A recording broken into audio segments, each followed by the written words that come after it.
In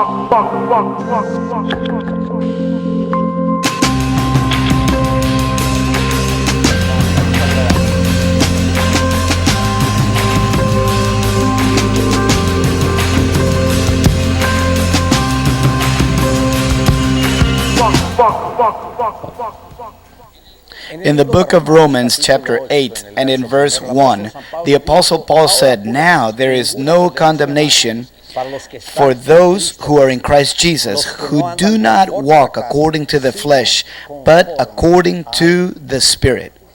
It's interesting to see that the Apostle Paul speaks about laws, and he specifically presents the law of the Spirit and the law of the flesh. When the apostle refers to the law of the Spirit, those who have experienced a change in their DNA, it is easy for them to understand it. When the apostle writes to the Corinthians in chapter 15 and in verse 45, it says that the first man, Adam, was a living soul. And then it says that the last Adam, a living spirit. We must understand that the first Adam, the first man, Adam, he sinned, and his sin, it brought a stain that affected all of his descendants, generation after generation. And God, he prepared a redemption plan. He had to put a final point to that sin that Adam committed. And so Jesus came. He came to this world as the last Adam.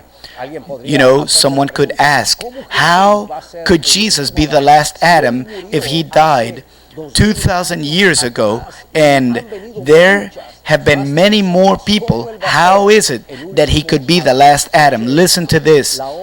The work of the sacrifice of Jesus was once and forever. Jesus died on the cross of Calvary 2,000 years ago, but his work is registered in eternity and forever. When we get to the presence of God one day, every day we will have to see that picture. This was registered forever. The striped body of Jesus, his face was disfigured. His head was destroyed by the thorns of that crown that they brutally placed on his head.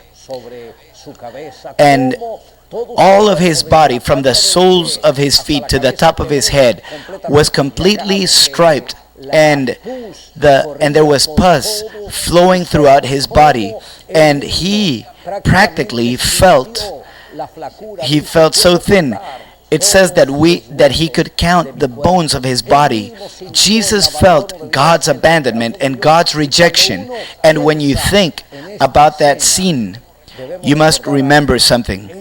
God allowed that to happen. It is registered forever.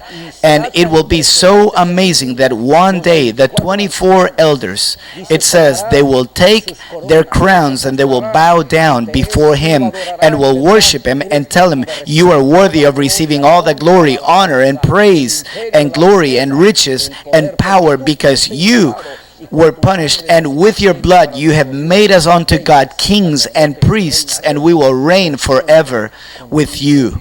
This scene and this picture of Calvary, it is registered once and forever, and whoever has changed their nature and anyone who has the law of the Spirit, it's because one day they believed that Jesus' death was their death, the life and resurrection of Christ was their rebirth to a new life. Every one of us, we could experience that tremendous blessing, and that is when we will enter into the law of the Spirit.